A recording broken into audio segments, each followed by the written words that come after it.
Olá, guerreiros! Sejam todos muito bem-vindos a um novo episódio do podcast Liberdade Masculina. Nesse episódio, eu irei conversar com vocês sobre algo muito importante, que é o seguinte: a empresa em que você trabalha, ou que você trabalhou, ou que você irá trabalhar, não liga para você, tá?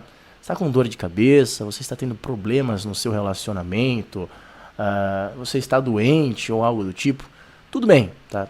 Geralmente, a empresa que você trabalha realmente não se importa muito com isso, tá? Para alguns isso daqui já vai ser algo bastante óbvio, para outros nem tanto, e eu vou trazer alguns exemplos de minha vida pessoal para realmente ilustrar a vocês a realidade. Eu não quero assustar ninguém, tá? Eu não quero deixar ninguém cético ou nada do tipo, mas realmente alertar, né? Tentar trazer a minha experiência. Não vou dizer que tudo que eu estou falando aqui é verdade, mas com a minha experiência eu posso trazer algumas coisas a vocês que podem ajudar assim na carreira de vocês, tudo bem? Então assim, a primeira das coisas é que muita gente hoje em dia tem aquela noção que era dada às vezes de nossos avós, de nossos pais, em que você entra numa corporação, especialmente se você é mais jovem, se você é um estagiário, por exemplo, você fala, nossa, eu vou fazer uma carreira aqui, né?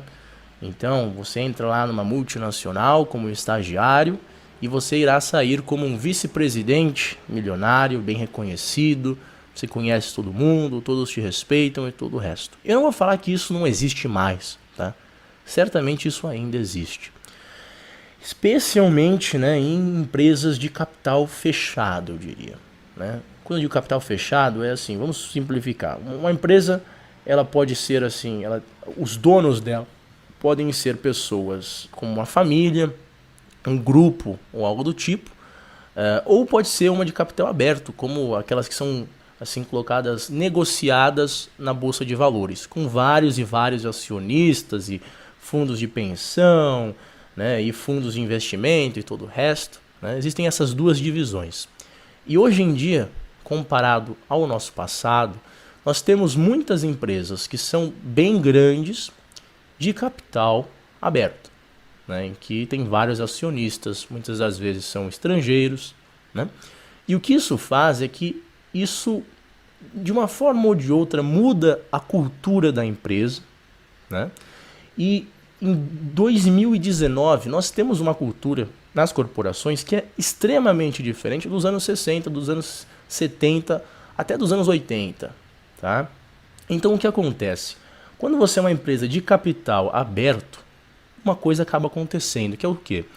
Os CEOs, os executivos, tá? Aqueles que estão nas mesas de negociações com os investidores, que são os acionistas, né? Os acionistas, eles querem retorno no investimento deles. Muitas das vezes a curto prazo, tá? Então eles querem ver um retorno rápido, assim dizendo. Como consequência, né, eles têm aquele que é chamado de short-term thinking, um pensamento a curto prazo. Acaba meio que dominando muitos dos projetos de algumas corporações, de algumas empresas. Não só isso, mas as decisões em relação a quem você contrata, ao futuro dos seus funcionários e todo o resto. Então, o que eu já observei em muitas corporações multinacionais aqui no Brasil, até fora, especialmente lá fora, tá? Eu vi essa migração, né, aquela cultura de startup, né? Eu vi isso daqui sendo importado para o Brasil, ajudei de uma forma ou de outra a fazer isso. E o que acaba acontecendo é que você não vê mais aquela ideia, né, de que você vai começar como estagiário e sair como um vice-presidente por vários anos. E não vou falar que isso é impossível, mas isso não é tão provável de acontecer como era no passado. Especialmente por conta disso que eu falei a vocês, tá? Não só porque as empresas hoje em dia elas geralmente têm um capital mais aberto do que era no passado, mas a própria cultura mudou, né? O pensamento é, como eu disse, pensamento de curto prazo. Você quer retorno agora, você não quer ficar pensando em 2, 3, 4, 5, 6, 7, 10 anos. Não, geralmente não é assim. Então, por exemplo, vamos pensar que você é um analista, tá? Você é um analista, você é um programador, e aí abre uma vaga para ser um gerente, para ser um diretor no que você faz, né? Talvez no passado, né, pelo seu empenho, pelas conexões que você tem, você demonstrando sua performance, você talvez conseguiria convencer aquelas outras pessoas de você conseguir, né, pegar aquela vaga de trabalho. Hoje em dia também ainda pode ser possível e ainda é possível em várias empresas, tá? Mas o que eu observo acontecer hoje em dia é que para algumas dessas empresas que têm uma cultura mais de curto prazo, vale mais a pena elas contratarem uma pessoa de fora que é mais especialista em fazer aquilo. Então, ao invés de dar a você a oportunidade de crescer com a empresa, eles contratam uma pessoa, né, que já tem mais experiência do que você em fazer aquilo, em ser um diretor, por exemplo, e você acaba não tendo a oportunidade, né, de conseguir crescer dentro daquela empresa. Então, o que muitas pessoas acabam tendo que fazer é mudar de empresa por empresa, de 2 anos em 2 anos, ou algo do tipo. Não que seja uma regra, tá? Eu estou dizendo na minha indústria em especial, que é de software, eu vejo isso acontecer bastante.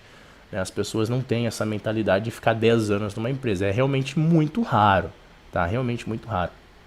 Então, isso acaba tendo uma mudança na forma como a empresa trata os próprios funcionários, né? E aqui você tem que ter muita honestidade e ser muito realista em observar alguma dessas empresas que acabam surgindo hoje em dia, né? Você vê essas empresas que surgiram no Vale do Silício ou que são influenciadas, né, por essas culturas do Vale do Silício, tomem muito cuidado, tá? Porque eles vão colocar, nossa, aqui na nossa empresa você pode jogar ping-pong, você pode jogar videogame, você pode beber durante seu expediente, né?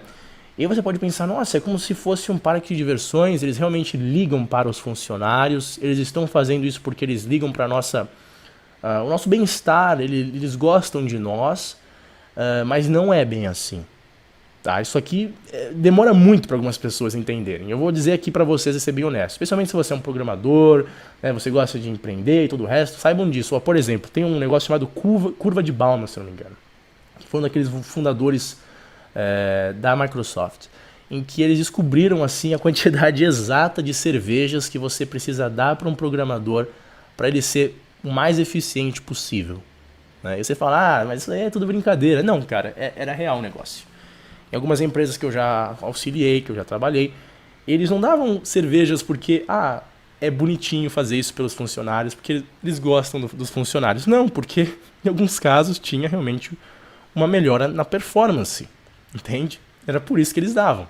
E eu estou sendo honesto com vocês, porque eu sou honesto com meus inscritos. Mas, né, o dono da empresa, né, o gerente de RH, ele não vai falar isso para você. O videogame, por exemplo, você pode pensar, nossa, que legal, eu vou poder jogar videogame. Às vezes, algumas pessoas, o que eu já vi em algumas empresas jogando, eles jogavam, por exemplo, às vezes no expediente, no horário de almoço ou algo do tipo.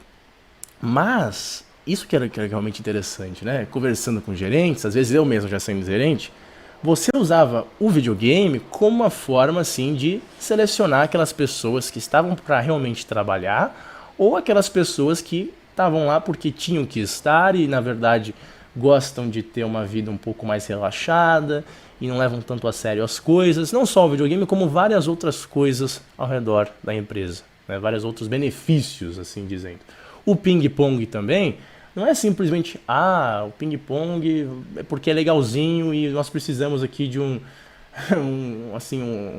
que eu posso escrever? Algo divertido para se fazer. Não, cara, ele estava lá como uma forma, às vezes, de fazer com que as pessoas trabalhem em equipe, né? Para que as pessoas tenham um maior contato com elas mesmas. Tudo isso, toda até a própria arquitetura dos lugares é construída de forma a que você tenha um ambiente que traga a maior produtividade possível aos seus funcionários. Nada é por à toa, nada é porque você quer que seus funcionários fiquem felizes consigo mesmos ou plenos, não. No fundo é para ter uma produtividade para a empresa. E assim, não estou querendo falar que isso é errado, tá? Eu estou querendo falar que é a realidade da coisa. Você como funcionário, o seu trabalho, no meu ver, né, você no mínimo, eu acho que isso que é importante, não é você querer criticar isso, é você entender a função dessas coisas. É não ficar pensando, vou ficar jogando videogame o dia inteiro. Não, cara. Entenda, eles não fazem isso porque eles gostam de você, eles são seus amiguinhos. Eles fazem isso com todo um propósito por trás de trazer o máximo de eficiência e produtividade para a empresa. Entendeu? E isso aqui se estende de diversas formas, entendeu? Hoje em dia, essa relação, né, entre empregado e funcionário é o que até o Zizek fala bastante lá, o Slavoj Zizek, mesmo que ele seja lá para aqueles mais vermelhos. Ele descreve muito bem que assim, é uma relação muito estranha. Você não sabe, às vezes, se o seu patrão, ele realmente é o seu patrão, porque não é aquela visão autoritária que se tinha no passado. O seu patrão faz meio que uma piada, ele fica zoando com você, ele não se leva muito a sério, parece que não tem uma hierarquia nem nada, tá todo mundo no mesmo nível, mas não é assim. No fundo, ele que te dá o seu salário, ele pode te demitir, ele pode realmente mudar totalmente sua vida, e ele tem sim um poder absurdo sobre você, e ele sabe disso e não vai abdicar disso só porque ele é seu amiguinho ou algo do tipo. Entendeu?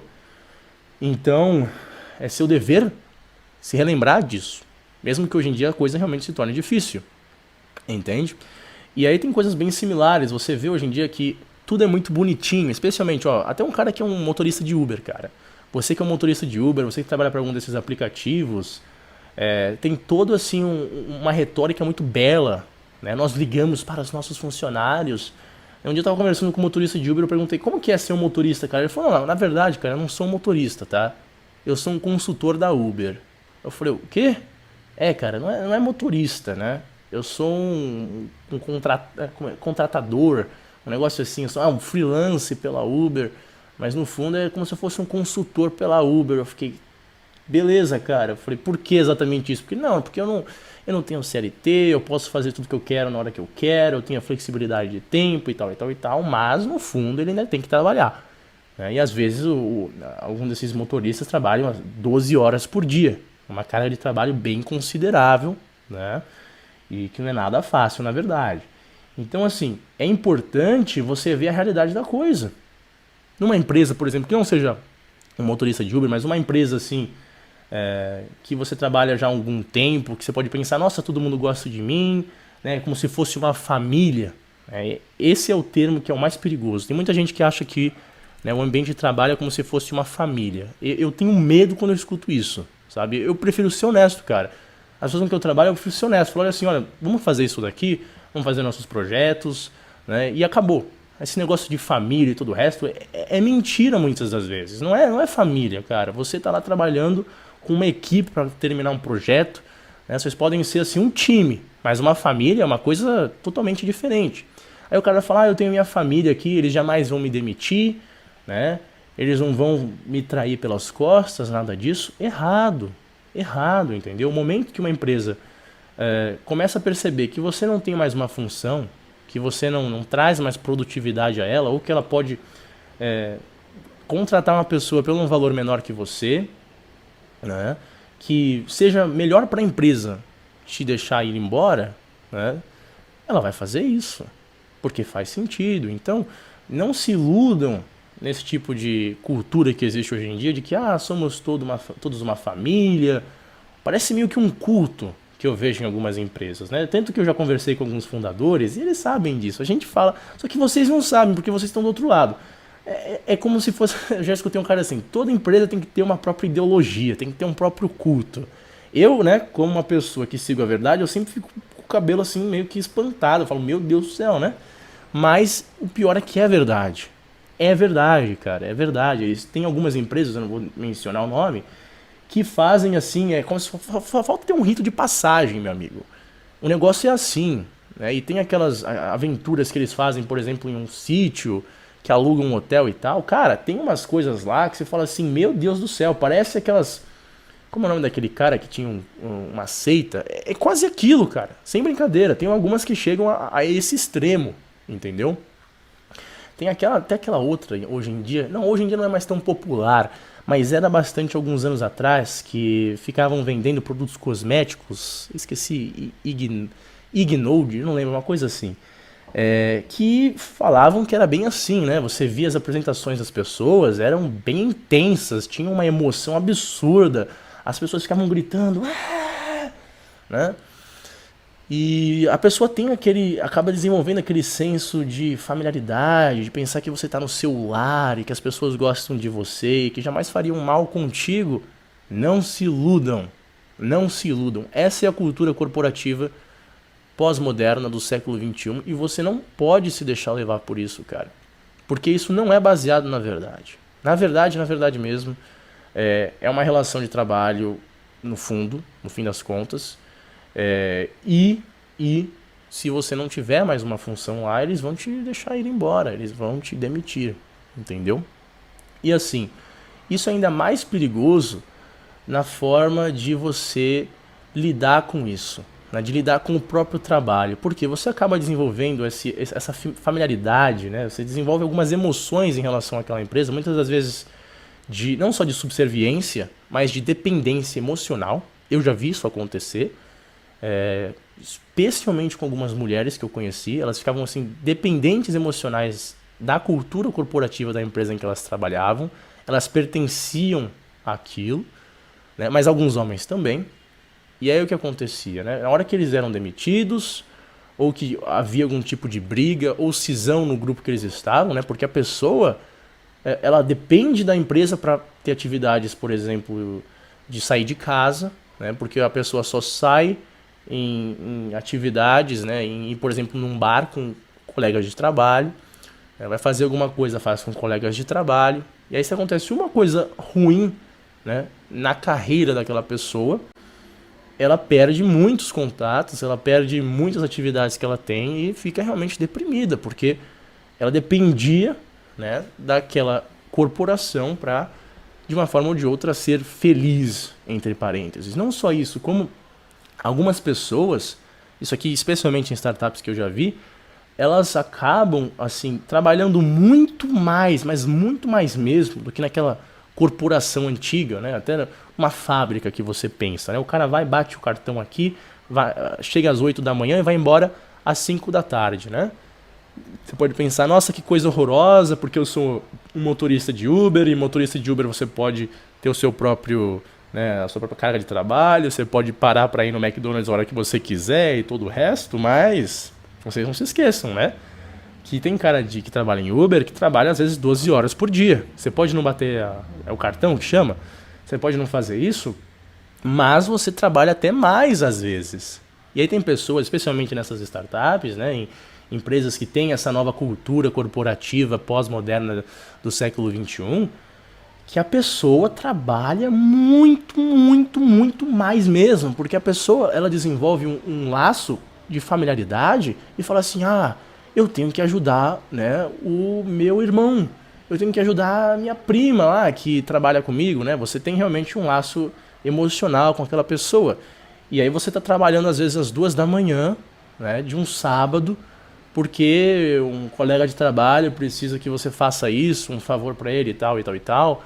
Ou é o seu próprio chefe, né? Hoje em dia nem tem mais essa palavra chefe, né? O seu gerente, o seu coordenador, eu não sei como que colocam muito mais aqui no Brasil.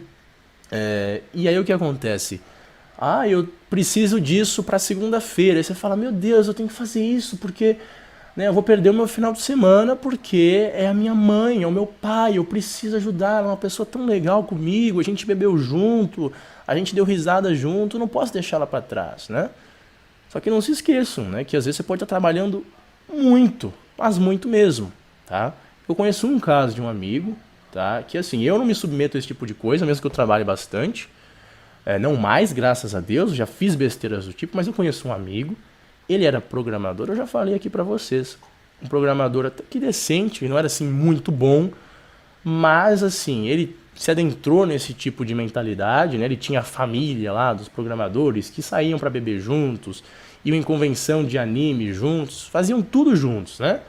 Só que ele não crescia profissionalmente, né? Ele começou a se afetar bastante com isso e ele se tornou pedreiro, literalmente, porque o pai dele ele falou, vou fazer qualquer outra coisa, pelo menos por alguns meses para ver como é que eu vou, né? E o que ele me falou logo depois que ele saiu da profissão que ele tinha como programador era o seguinte, ele estava ganhando mais como pedreiro do que como programador, porque as horas contadas como programador eram assim, não tinha, né? Você chega lá no seu dia, você faz seu trabalho e acabou, você ganha por mês. Mas no trabalho que ele tinha como pedreiro, ele ganhava por hora. Então, como consequência, se ele trabalhasse 10 horas como ele já sempre trabalhava, ele ganharia mais. Porque como programador você não ganha por hora. Então você ficava lá, às vezes, trabalhando 14 horas por dia sem nem perceber. Né? Fora que, em alguns lugares, por exemplo, em trabalho mais tradicional, igual fábrica e tudo o resto, quando você bate o cartão, você tem o seu horário de trabalho e acabou, certo? Só que tem empresas, né, que você, tecnicamente, né, você vai embora lá do escritório às 6 da tarde, mas aí tem um evento, né, tem uma festa que acontece depois num bar, e não é que você tem que ir, né, mas você tem que ir para fazer uma média, né, para você fazer parte da família e todo o resto. Então o cara, assim, ele tá trabalhando indiretamente. Você fica indo nesses eventos, né? Você fica querendo jantar com algumas dessas pessoas e tudo o resto. Você pode pensar, mas não é trabalho e tal. Mas olha, você podia estar com a sua família, né? E eventualmente, algumas empresas em específico, se você não participa desses jantares, desse tipo de coisa, você realmente não consegue crescer, cara. E não tô falando que você não deve fazer isso, não deve ir nesses jantares. Não. É você considerar isso, é você levar em consideração, olha, isso aqui também é trabalho, tá? Isso aqui também é trabalho. Se você está fazendo tudo isso e ganhando uma merreca, enquanto você poderia estar fazendo um trabalho mais tradicional, só que você não tem, né, que ficar indo em jantar e ficar fazendo média aqui e ali, participando desses eventos com pessoas que, no fundo, cara, não são sua verdadeira família, tá? A maioria dos seus colegas de trabalho não são seus verdadeiros amigos. Quando você sai de uma corporação, muitos deles não vão olhar na tua cara depois, tá? Então, assim, é levar isso em consideração. É levar isso em consideração. Porque, no fundo, não é sua real família. E considerar, né? No fundo, eu diria o seguinte. Se pergunte a seguinte questão. Quanto você está ganhando por hora? Tá?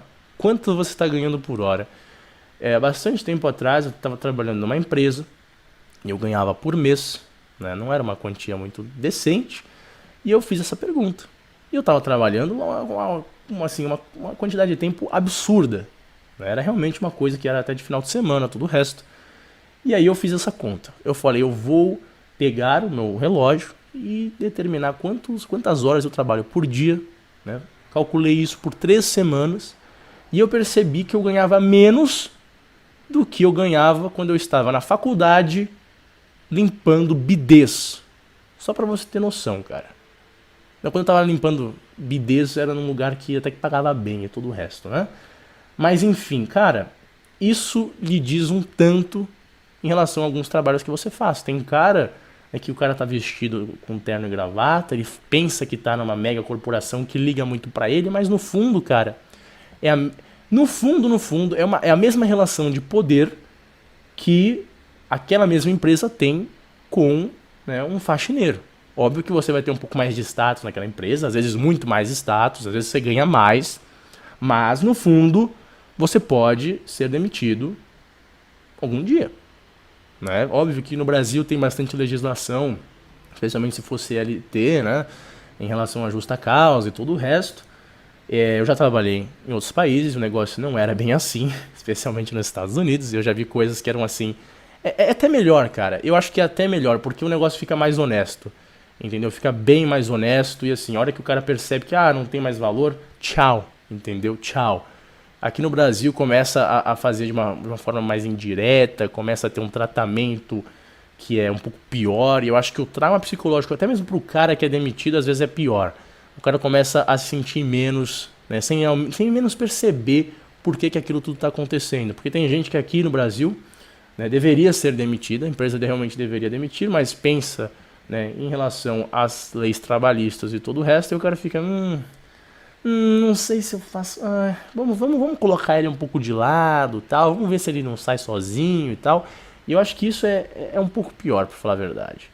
Eu acho que a honestidade, a sinceridade na forma de demonstrar essas relações de poder são bem melhores. Né? A honestidade é, no fundo, o melhor de tudo. Mas, rapaz, é só isso por hoje. Espero que eu tenha esclarecido alguma coisa para vocês e é só isso. Até mais, bye bye.